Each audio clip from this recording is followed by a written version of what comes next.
Dipersembahkan oleh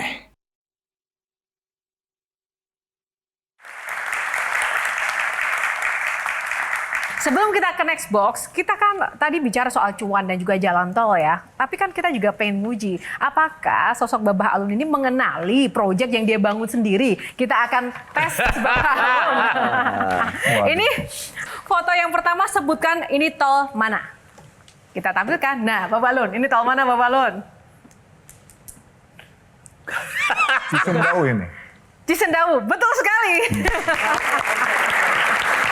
Kak langsung bisa tahu cirinya dilihat dari apa Bapak? Karena ruwetnya itu. Ruwetnya? Iya. Baik, duluan keluar. Menarik ya. Yang kedua, kita lihat.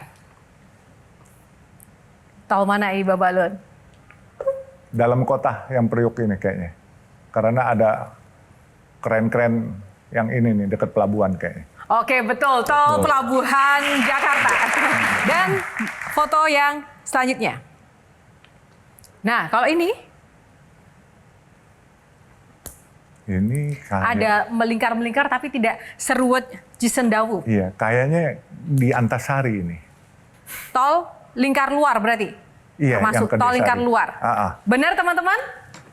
Oh, Padahal Waru sering tahu. Surabaya, iya, salah saya. Waru. Mana? Waru Surabaya. Waru Surabaya, baik.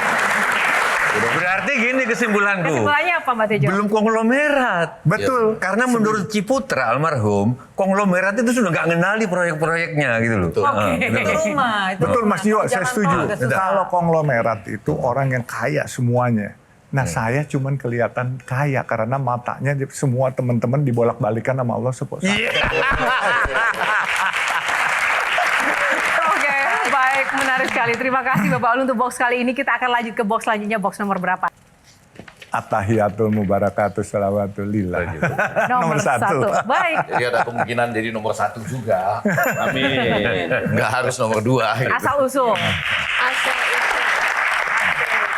Ya, untuk menjadi nomor 1 nampaknya kita harus tahu asal usul. Silakan share. Babah Alun ini sebelumnya saya minta maaf tanpa bermaksud untuk rasis. Tapi Babah Alun ini kan termasuk dalam, kalau di Kamus Barat itu istilahnya double minority, minoritas ganda. Pertama, Babah berasal dari etnis Tionghoa. Yang kedua, Babah etnis Tionghoa yang beragama Islam. Dalam perjalanannya, tentu ada konsekuensi positif dan negatif dong, Bah. Boleh nggak Bah diceritain ke kita, apa pengalaman menguntungkan dan tidak menguntungkan punya asal-usul dua itu, Bah? Kalau kami keluar negeri, kami begitu sampai di imigrasi Singapura, kadangkala dia tanya, what is your nationality? Saya nggak bilang I'm Tionghoa, I'm Indonesian dengan bangganya. Tapi begitu kami pulang ke negeri kami, lu Cina lu. Kami pulang ke Cina, kami nggak diakuin. Jadi kadangkala suka sedih. Mau apa? Kita suka membedakan ras.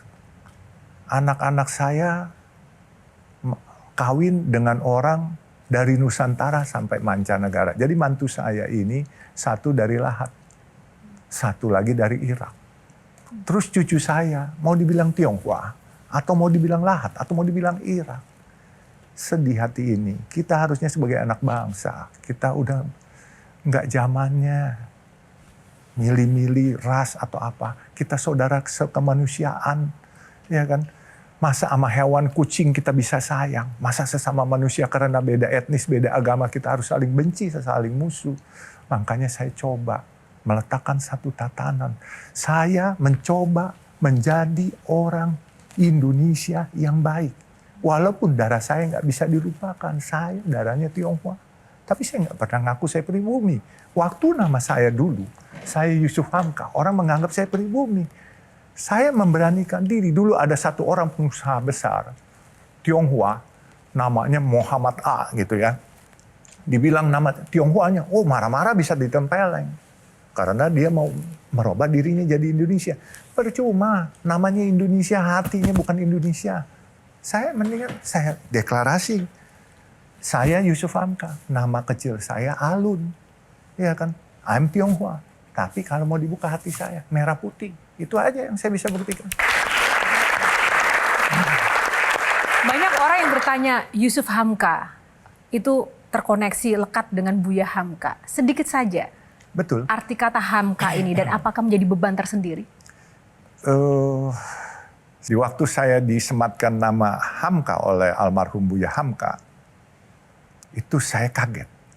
Luar biasa. Beliau adalah tokoh yang berani dan amanah. Buat saya khawatir saya tidak bisa membawa nama baik ini. Makanya disematkan nama Hamka itu, saya kaget.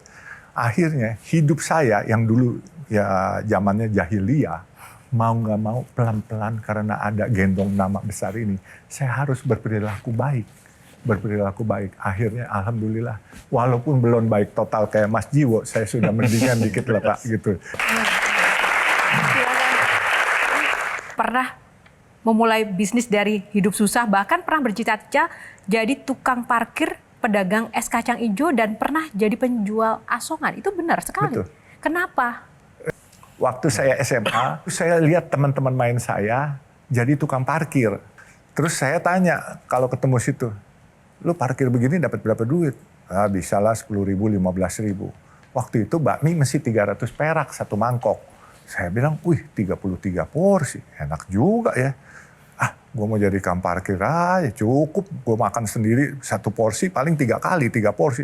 Bisa dapat 30, bisa traktir teman-teman. Dulu kan masa remaja. Kalau punya temen cewek dapat 10.000 sehari, udah lebih dari cukup gitu mau pacaran. Tapi nggak ada yang mau dulu umur 17 tahun.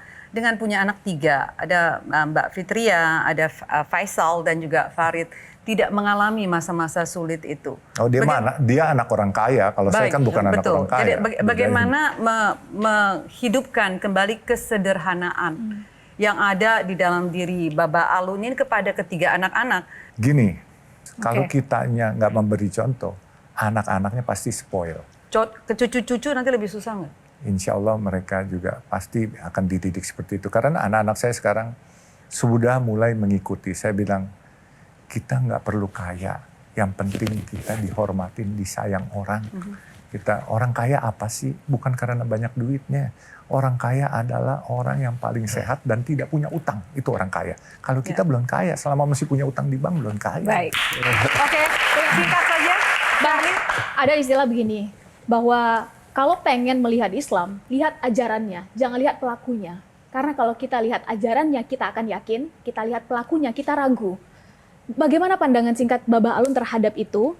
Dan ada cerita di balik layar apa? Sampai akhirnya Baba Alun yakin, oke, saya pilih Islam. Itu gimana, Bah? Gini, Singkat saja, Baba. kita harus memilih. Kalau saya lihat Al-Qur'annya, saya pasti nggak fasih bahasa Arab. Saya berdakwah nggak pakai ayat-ayat. Justru saya berdakwah pakai perilaku. Islam selalu di Al-Quran maupun di Alkitab Kristen mengajarkan cinta kasih, adab yang baik. Kalau orang yang tidak baik, bukan berarti agamanya yang tidak baik. Jadi kalau saya sih simpel aja. Makanya selalu saya katakan kepada anak-anak, bila engkau mau beragama yang baik, manfaatkan usaha kamu untuk keharuman agama kamu. Tapi jangan memanfaatkan agama kamu untuk kepentingan usaha kamu. Gitu aja. Baik, terima kasih. Terima kasih Kak Tavita.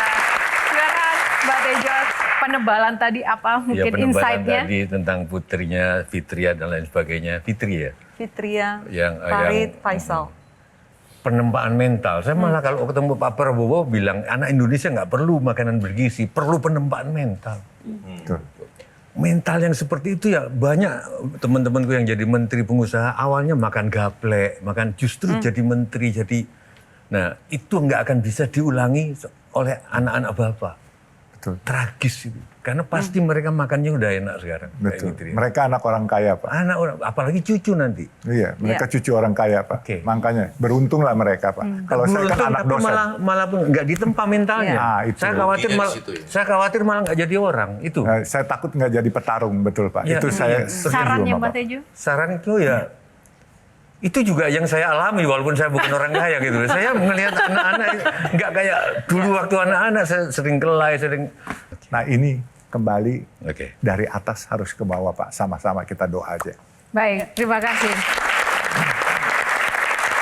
Terima kasih rekan rekan-rekan panelis, dan tentu saja pamungkasnya Bapak Alun boleh memberikan insight untuk anak-anak negeri di luar sana yang menyaksikan program Q&A ini terkait dengan value hidup yang memang harus dimiliki untuk menyongsong masa depan lebih baik. Ya, tentunya semua kesuksesan anak-anakku tidak lepas dari selain kita kerja, doa orang tua. Ya, jangan pernah kamu berasa kamu sarjana, orang tua kamu nggak sekolah, terus kamu hina. Ya kan, tidak. Mereka mengandung kita dengan penuh pengorbanan. 9 bulan kami di dalam perutnya ibu kita tuh. Terus setelah kita lahir, mereka harus nyusuin, kadang-kala malam tidurnya terganggu, ya kan, kenyamanannya terganggu hanya buat kita. Setelah kita mulai remaja, kita diantar, dipastikan sekolahnya yang benar, ditungguin kalau mata pelajaran juga. Terus begitu kita sukses, kita suka ngebentak-bentak orang tua. Itu adalah namanya kualat dan tidak ada berkah dari Allah untuk kita. Jadi tetap walaupun setinggi apa pangkat kita, kalau satu hari kita jadi pejabat tinggi atau jadi orang kaya, hormati orang tuamu karena itu adalah mewakili Tuhan di dunia. Jadi tentunya juga jangan lupa berdoa. Kira-kira itu, jangan lupa bahwa kita asalnya dari mana dan harus kita ingat pengorbanan orang tua kita, dan juga jangan lupa beribadah kepada Allah, minta doa dari Allah, juga minta restu dari orang tua. Itu aja. Baik, terima kasih. Terima kasih sekali lagi Bapak Alun dan rekan-rekan panelis untuk perbincangannya sangat inspiratif dan juga teman-teman, dan semoga ini juga bermanfaat bagi pemirsa yang menyaksikan Q&A episode kali ini. Tak lupa saya juga mengucapkan terima kasih untuk sarung gajah duduk legenda Nusantara yang ada tulisan Arabnya yang sudah menyiapkan baju saya yang saya kenakan pada malam hari ini. Dan kita akan berjumpa lagi dalam episode inspirasi Q&A lainnya. Saya Yohana Margareta undur diri. Terima kasih atas kebersamaannya, karena setiap pertanyaan selalu ada jawaban. Jelajahi cara baru mendapatkan informasi. Download Metro TV Extend sekarang.